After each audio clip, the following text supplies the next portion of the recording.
नमस्कार भाई सभी को, कैसे आप सब लोग। उम्मीद है कि सब लोग अच्छे होंगे, स्वस्थ होंगे।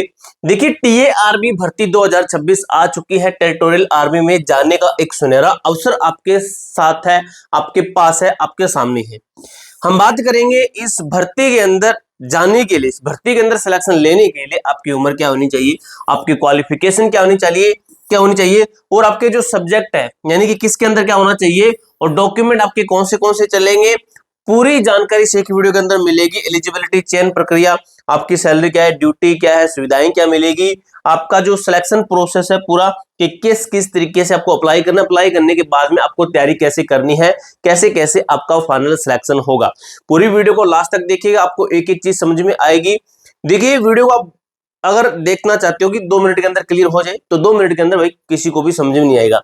अगर डिटेल से देखना है कि भर्ती कैसे है, क्या कुछ है, कि इसके बाद हमें और वीडियो ना देखनी पड़े, तो आप इस वीडियो को लास्ट तक देखिएगा। ठीक है, मैं आपको 2 मिनट के अंदर क्लियर कर सकता हूं, लेकिन आपको डिटेल से समझाने के लिए आपको 24 स्लाइड के अंदर समझाऊंगा अच्छी तरीके से। अब समझिए, पहला पॉइंट क्या लिखा गया, टेरिटोरियल आर्मी टीए आर्मी भर्ती 2026 संपूर्ण जानकारी, आपकी उम्र, योग्यता, सिलेबस और जरूरी दस्तावेज के ऊपर बात करेंगे। चलिए भाई शुरू करते हैं। वीडियो को लाइक और चैनल को सब्सक्राइब कर लेना, क्योंकि मैं आपको इसी तरीके से 10th बेस की है, 12th बेस की है, ग्रेजुएशन बेस की इन भर्तियों के बारे में बताता रहता हूं। और उन भर्तियों के बारे में बताते ही नहीं है, उनके साथ साथ उन भर्तियों के बारे में आगे फाइनल सिलेक्शन तक भी आपको अपडेट देते हैं। भी मेडिकल कैसे हो रहा है, क्या कुछ हो रहा है, एग्जाम कैसे हो रहा है, डॉक्यूमेंट कैसे हो रहा है, फाइनल सिलेक्शन कैसे हो रहा है, ज्वाइनिंग लेटर कैसे मिल रहा है, ये सब चीजें बताते रहते हैं। वर्दी का दूसरा मौका, देखिए 18 वर्ष उम्र होनी चाहिए कम से कम, और ज्यादा से ज्यादा आपकी 42 वर्ष आपकी उम्र होनी चाहिए। आवर एज हो चुके अग्निवीर उम्मीदवारों के लिए बेहतरीन अवसर है ये वाला। आवर एज जो हो चुके अग्निवीर है तो उनके लिए भी एक मौका है, क्योंकि काफी सारे बच्चे ऐसे होते हैं जो आवर एज हो जाते हैं लेकिन इसके अंदर अप्लाई कर सकते हैं। भर्ती प्रक्रिया कहती है डायरेक्ट रैली और लिखित परीक्षा। रैली होगी और आपका एग्जाम होगा और इस तरीके से आपके सिलेक्शन हो जाएगा। 3806 आपके टोटल पद है, 3806 आपके टोटल नंबर ऑफ वैकेंसी है। यह आंकड़ा अभी कमांड डेटा द्वारा अंतिम रूप से पुष्ट होना बाकी है। ठीक है, यानी कि इतने तो कंफर्म है, इतने तो है ही। अगर कमांड डेटा यहां से मिलता है तो ये इससे आपके लोग 3904,000 के लगभग आपके पद हो जाएंगे, जो कि अपने आप में एक बड़ी संख्या है। ठीक है, मैं इन पदों को कम नहीं कहता हूं, चाहे आपके 10 पद हैं तो उनको मैं कम नहीं कहूंगा, क्योंकि मैं अपने बारे में बताऊं तो मैं भी खुद 7 एग्जाम क्वालिफाइड हूं। ठीक है, तो उन एग्जाम के अंदर जो एक एग्जाम ऐसा था जिसके अंदर सिर्फ 4 पोस्टें थी पूरे भारत के अंदर, तो उसके ऊपर भी मैंने सिलेक्शन लिया हुआ है। तो इसलिए पोस्टों को भी कम मत आंका करो, हमें सिर्फ एक पोस्ट चाहिए, एक पोस्ट चाहिए होती है, उसके ऊपर हमें सिलेक्शन लेना होता है बस। ठीक है, तो अब देखिए शैक्षणिक योग्यता, अगर मैं क्वालिफिकेशन की बात करूं कि आपकी क्वालिफिकेशन क्या होनी चाहिए, 3 तरीके की पोस्ट है। एक तो आपके सोल्जर जिसको हम जनरल ड्यूटी कर रहे हैं, एक आपकी कलर की पोस्ट, एक आपकी ट्रेडमैन की पोस्ट। सबसे पहले हम बात करते हैं जनरल ड्यूटी की, बात करते हैं तो यहां पर आपकी क्वालिफिकेशन होनी चाहिए 10वीं पास आप होने चाहिए, चाहे कितने मर्जी परसेंटेज है आप पास होनी चाहिए, चाहे 33% है, किसी भी मान्यता प्राप्त बोर्ड से आप 10वीं पास होनी चाहिए। कुल अंक, सॉरी भाई बताया गया अंक, सॉरी मैंने कह दिया कितने मर्जी परसेंटेज। ठीक है, 45% कम से कम आपके होने चाहिए। प्रति विषय 33% न्यूनतम, हर एक विषय के अंदर 33% होना चाहिए, और सभी को मिलाकर देखिए तो 45%, इससे तो ज्यादा ही होंगे लगभग बच्चों की भी। ठीक है, जो पढ़ने वाला बच्चा है इससे ज्यादा ही मिलेंगे उनकी। कलर की मैं बात करूं, कलर पोस्ट के लिए अप्लाई करना चाहते हैं तो 12वीं पास आप होने चाहिए, 12वीं पास। कुल अंक आपके 60% कम से कम, और प्रति विषय के अंदर आपके 60% अंक होने चाहिए। देखिए, अनिवार्य विषय अंग्रेजी के साथ गणित, अकाउंट्स, बुक कीपिंग में से कोई एक विषय होना अनिवार्य है। या तो आपके पास ये मैथ हो, अकाउंट हो, बुक कीपिंग हो, या फिर इंग्लिश के साथ साथ। ठीक है, आर्ट्स के छात्र बिना इस विषयों के योग्य नहीं है। जिन बच्चों ने आर्ट्स से 12th कर रखी है तो वो इसके लिए एलिजिबल नहीं है बिना इन विषयों के। अब बात करें ट्रेडमैन की, तो इसके अंदर तो भाई सभी अब लोग योग्य वाले हैं, अप्लाई कर सकते हैं। 8वीं या 10वीं पास, या फिर आपके पास 8वीं का सर्टिफिकेट है, या फिर आपके 10वीं पास, आपके पास 10वीं का सर्टिफिकेट है तो अप्लाई कर सकते हैं। प्रति विषय केवल 33%, सिर्फ पास आपका चल जाएगा। ठीक है, पास होने चाहिए। अब देखिए भाई, अगर मैं शारीरिक मापदंड की बात करूं तो 160 सेंटीमीटर का नियम ये क्या कहता है, तो देखिए आपकी हाइट सामान्य ऊंचाई 160 सेंटीमीटर होनी चाहिए। रेगुलर आर्मी की 170 सेंटीमीटर से बहुत कम है। ठीक है, जो नॉर्मल भर्ती होती है उनसे काफी कम है। 160 सेंटीमीटर तो अभी मिल जाएगी लगभग बच्चे की। आपकी चेस्ट होनी चाहिए 77 सेंटीमीटर बिना फुलाए से लेकर 82 सेंटीमीटर फुलाकर, यानी कि 77 से 82 सेंटीमीटर आपकी चेस्ट होनी चाहिए। अगर मैं वेट की बात करूं तो आपकी हाइट, जो आपकी हाइट है आपकी एज के अकॉर्डिंग देखा जाएगा। देखिए छूट प्राप्त क्षेत्र 157 सेंटीमीटर कुछ स्टेट के अंदर मिलती है। हिमालय क्षेत्र हो गया सिक्किम, नागालैंड, अरुणाचल प्रदेश, मणिपुर, त्रिपुरा, मिजोरम, मेघालय, असम।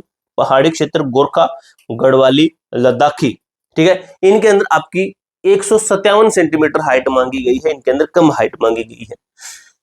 ग्राउंड टेस्ट दौड़ और रैली का सच क्या कहता है, तो देखिए भ्रम एक नोटिफिकेशन, ठीक है, ये क्या है ग्राउंड टेस्ट दौड़ और रैली का सच क्या कहते हैं, तो समझिए भ्रम है कि नोटिफिकेशन है 5 मिनट 30 सेकंड का समय मिलेगा, ये बताया गया। लेकिन मैं आपको बताता हूं क्या मैटर है।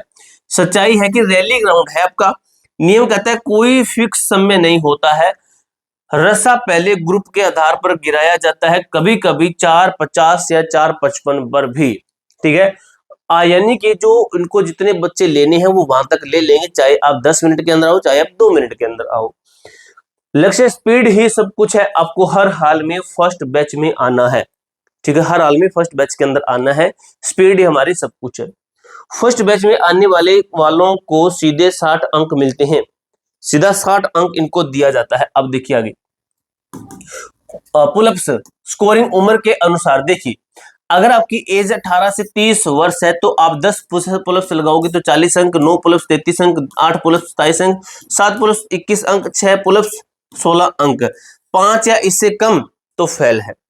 अगर आपकी एज 31 से 42 साल है तो आप 9 पुलअप्स लगाते हैं तो 40 अंक मिलेंगे, ठीक है, 8 पुलअप्स लगाते हैं तो 33 अंक मिलेंगे, 4 से कम लगाते हैं तो आपको सीधा फेल किया जाएगा। बाकी आप देख लेना इसके अंदर 9 फीट का गड्ढा और जिग जैग बैलेंस अनिवार्य है, लेकिन इनकी कोई अंक नहीं जोड़ते, केवल क्वालिफाइंग है, ठीक है।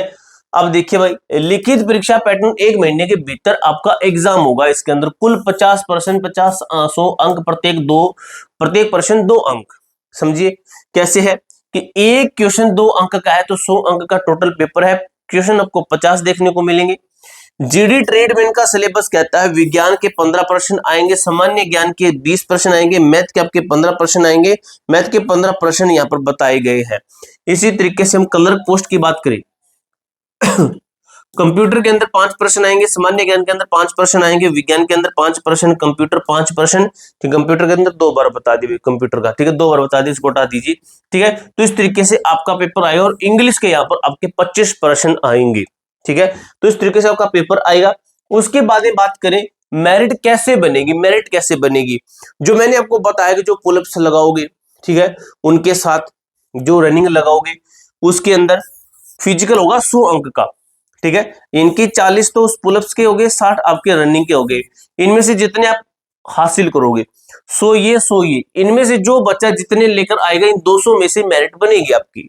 वहीं बात करें फिजिकल के लिए क्वालिफाइंग है, 0 अंक मिलेंगे, किसके लिए, क्लर्क पोस्ट के लिए। ये जीडीओ ट्रेडमैन के लिए आपका, कि जीडीओ ट्रेडमैन के अंदर फिजिकल के नंबर जुड़ेंगे, लेकिन कलर की पोस्ट है इसके अंदर फिजिकल के नंबर नहीं जुड़ते, इसके अंदर जो एग्जाम है वही सब कुछ है। एग्जाम आपका 100 नंबर का होगा, इसके अंदर 100 में से आपको अंक लाने पड़ेंगे भाई, ठीक है। उसके बाद में बात करें हम, देखिए भाई